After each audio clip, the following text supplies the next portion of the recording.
मैं बहुत मतलब खुश हूँ अन्नू को ये मतलब उपलब्धि पाकर। और मेरा पूरा परिवार मतलब पूरा गर्व महसूस कर रहा है कि छोटी सी बिटिया ने इतना बड़ा काम कर दिया। स्वांगी पाठक हाँ। 2018 के अंदर उसने वो कराया तो अन्नू तो कहने लगी जी मैं भी वहाँ पर जाना चाहती हूँ, हाँ। मैं अपने परिवार से अलग से काम करना चाहती हूँ जी। जी। अब जो हमारा वीर समर्थित दल है हाँ। उसकी एक थ्योरी है हाँ। कि अपने लड़कियों को ब्यूटी पार्लर में न भेजें, हाँ। सिर्फ ग्राउंड में खेल के मैदान में भेजें हाँ। और मोबाइल वगैरह का इसका थोड़ा सा परहेज करें। जो भी आपने एक्टिविटी करनी है वो खेल ग्राउंड में ही करें ताकि बच्चा उससे उभर के आए और कुछ अपने माँ बाप का नाम रोशन कर सके।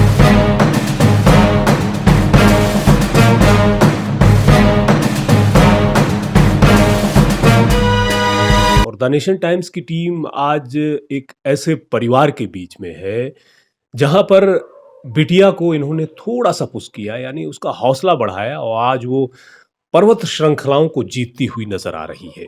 जी हाँ, इस वक्त मैं विद्युत नगर में मौजूद हूँ और ये घर है अनु यादव का, जो दक्षिण अफ्रीका की सबसे ऊंची चोटी किलिमंजारो उस पर फतह अभी हासिल की है। और जब वो हिसार पहुंचेंगी उनसे भी बात करेंगे, लेकिन अभी हालात कैसे हैं और किस प्रकार से बातचीत इनके पेरेंट्स की उनके साथ हुई है, उन्होंने क्या अपने अनुभव साझा किए हैं, वो जानने के लिए आज हम अनु यादव के घर पहुंचे हैं। और उनके पिताजी ओमवीर जी हमारे बीच हैं, उनसे बातचीत करेंगे। तो ओमवीर जी, सबसे पहले आप ये मुझे बताएं कि कैसा महसूस कर रहे हैं बिटिया इतनी ऊंची श्रृंखला पे विजय हासिल करके आई। नमस्कार जी, मैं ओमवीर अन्नू का पिताजी। मैं बहुत मतलब खुश हूँ अन्नू को ये मतलब उपलब्धि पाकर और मेरा पूरा परिवार मतलब पूरा गर्व महसूस कर रहा है कि छोटी सी बिटिया ने इतना बड़ा काम कर दिया। जी, बहुत शुक्रिया आपका। और इसी तरह से आपने हौसला बढ़ाया है तभी शायद वो आगे। आप सुलोचना जी, आप बताइए कैसे आपने जो है उन्हें आगे बढ़ने के लिए छोटी सी उम्र में जी वैसे नहीं, स्वांगी पाठक 2018 के अंदर उसने वो कराया तो अन्नू तो कहने लगी जी मैं भी वहाँ पर जाना चाहती हूँ, मैं अपने परिवार से अलग से काम करना चाहती हूँ जी। जी, बिल्कुल, वो प्रोत्साहन वहाँ से मिला। हालाँकि आप तमाम लोग देख रहे हैं, तो हम आपको एक चीज़ और बता दें, वो ये है कि जो अनु यादव की माताजी हैं, सुलोचना जी, वो उनमें एक ख़ासियत है, वो ये है कहीं न कहीं उनका प्रभाव जो है अनु पे नज़र आता है। ये रस्साकसी की बहुत ज़बरदस्त खिलाड़ी हैं, इंटरनेशनल लेवल तक गई हैं। और अ, खेल की शुरुआत आपने किस प्रकार से की, वो भी हमें दर्शकों को बताइएगा। कब से शुरू हुई? 2010 में यहाँ पर विद्युत नगर में गेम जी। की स्टार्ट करी जी यहाँ पर। हाँ। तो अनु आपको कभी देखती रही होगी कहीं न कहीं, भई मम्मी खेलती हैं? हाँ जी, मम्मी के साथ रहती थी जी, दोनों बहन भाई गौरव यादव और हाँ। अन्नू साथ में रहते थे जी। जी। तो खेलों में कहाँ तक खेली हैं वो भी बताएँ थोड़ा-सा? मैं इंटरनेशनल तक खेली हुई हूँ जी। जी। चलिए, बहुत अच्छा है। इनसे प्रभावित हैं अनु। और कहते हैं ना, बेटियों को थोड़ा-सा अगर हम प्रमोट करते हैं तो वो बहुत आगे तक जाती हैं, और अनु ने ये साबित करके दिखाया है। उमेश जी, आप बताएँ हमें कि अभी जो बातचीत आपकी हुई होगी जब फ़तेह करके आई हैं, फ़ोन मिला होगा या उन्होंने फ़ोन किया होगा, किस तरह के अनुभव उन्होंने साझा किए, क्या रहा वो? अनुभव कुछ नहीं, वो बहुत मतलब खुश थी अपने आप में। मतलब थोड़ा-सा ऊपर हाइट पे जब गई थी तो हल्की-फुल्की उनको मतलब सिर दर्द वगैरह हो गया था क्योंकि ऊपर काफ़ी हवा तेज़ चलती है। जी। तो उसके बाद मैंने मतलब जो गाइड से बात हुई थी, जो नीचे टीम थी उनकी, वो कह रही थी वो लड़की मतलब उन्हें मैंने पूछा कि वो क्या चढ़ पाएगी ऊपर? तो वो कह रही कि तो वो इतनी उत्साहित है कि वो रोक नहीं पा रही अपने आप को कि मैं फट देसी ऊपर चढ़ जाऊँ और मतलब भारत के जो झंडा है उसको वहाँ पे लहराऊँ। हाँ, और उनके जो सहयोगी रहे और जो कहें कि उनके गुरु भी हैं, खिलेड़ी साहब, उनके बारे में बड़ी ही मतलब एक चिंताजनक खबर भी आई थी।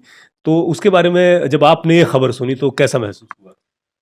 रोहतास जी ऊपर थे, अन्नू नीचे बेस कैंप में आ गई थी। मतलब वो जो नीचे लेवल है उन पे स्टेला पॉइंट पता नहीं जो, मतलब मुझे नहीं पता नाम क्या है उनका वहाँ का। हाँ। तो वहाँ पे वो ठहर रखी थी और रोहतास जी ऊपर अपने 24 आवर स्टे के लिए वहाँ पे चले गए थे ऊपर में, क्योंकि उन्होंने वर्ल्ड रिकॉर्ड बनाना है 24 आवर स्टे करने का, और जो कि उनका बन चुका है। जी।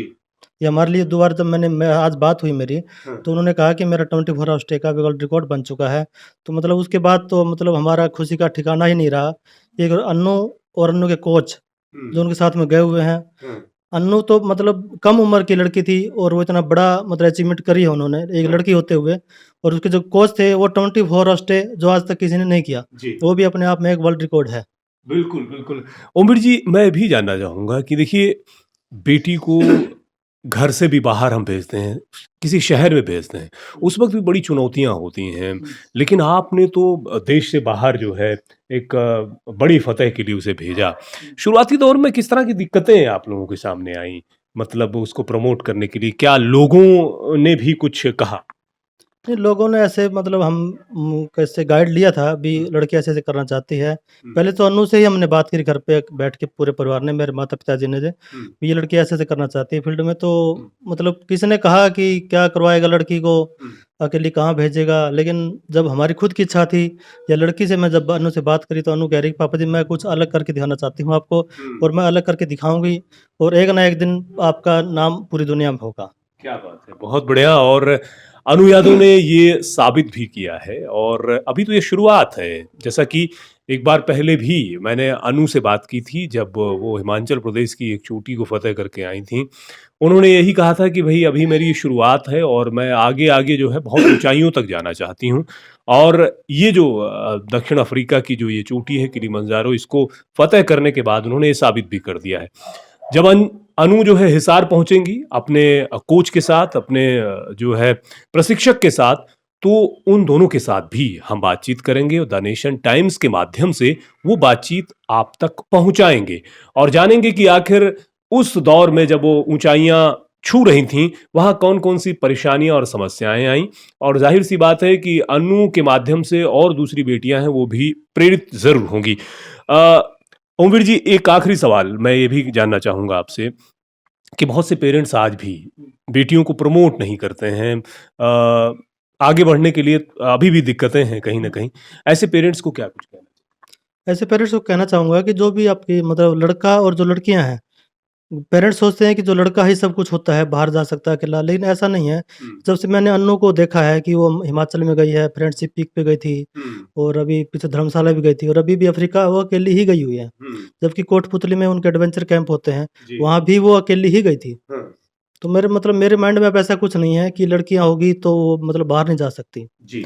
और दूसरा हाँ। दूसरा विश्वास जो मेरा रोहतास खलीरी ने दिलवाया है, रोहतास खलीरी से जब मेरी बात हुई, तो उन्हें मतलब अच्छे तरीके से हमारी घर पे बात हुई लॉकडाउन के दौरान में। जब से मुझे और मतलब मोटिवेशनल उसकी भाषा लगी रोहतास जी की, तो उन्होंने उसके बाद तो मैं और प्रभावित हो गया कि मैंने तो लड़की को सिर्फ़ एवरेस्ट ही करवाना है और सबसे कम उम्र में ही करवाना है। क्या बात! बहुत बढ़िया। और कुछ तमाम दर्शकों को कहना चाहेंगे, कोई मैसेज देना चाहेंगे आप? मैसेज बस सभी दर्शकों का मेरा यही है कि लड़का और लड़की में कोई भेदभाव न करें। सभी लड़कियों को चाहे वो किसी भी फील्ड में हो, मैं नहीं कहता कि सिर्फ माउंटेनियर ही हो, वो किसी भी फील्ड में हो, उसको मतलब जो हमारा वीर समर्थित दल है, उसकी एक थ्योरी है कि अपने लड़कियों को ब्यूटी पार्लर में न भेजें, सिर्फ ग्राउंड में खेल के मैदान में भेजें और मोबाइल वगैरह का इसका थोड़ा सा परहेज करें। जो भी आपने एक्टिविटी करनी है वो खेल ग्राउंड में ही करें ताकि बच्चा उससे उभर के आए और कुछ अपने माँ-बाप का नाम रोशन कर सके। बिल्कुल। और भई हम भी यही कहेंगे कि द नेशन टाइम्स के तमाम दर्शक जो देख रहे हैं कि भई जो अनु यादव हैं, उन्होंने जिस प्रकार से ये मुकाम हासिल किया, उसके पीछे उनके अभिभावकों का पूरा सहयोग रहा है और इसके साथ-साथ उनका अपना जुनून, कुछ अलग कर गुज़रने का एक जज़्बा जो है, यदि बच्चे में है, तो आपको उस जज़्बे को और प्रोत्साहित करना है और सहयोग करना है। इसके बाद ही वो बच्चा आपका नाम रोशन करता हुआ नज़र आता है। और कहते हैं ना कि जिस क्षेत्र में आपके बच्चे का शौक है, जिस क्षेत्र में उसकी रुचि है, यदि आप उसी क्षेत्र में उसे आगे बढ़ने के लिए प्रेरित करेंगे, तो दूसरों से कहीं बेहतर वो कर सकता है। तो इसीलिए आप उस पर कोई भी चीज़ थोपे ना, अगर जिस क्षेत्र में उसका शौक है, उसी के लिए प्रेरित करें। लगातार बने रहिए द नेशन टाइम्स के साथ। हम आपको अनु और रोहतास खिलेरी से भी मिलवाएंगे जब वो हिसार पहुंचेंगे। बहुत बहुत शुक्रिया आप तमाम दोस्तों का हमारे साथ जुड़ने के लिए।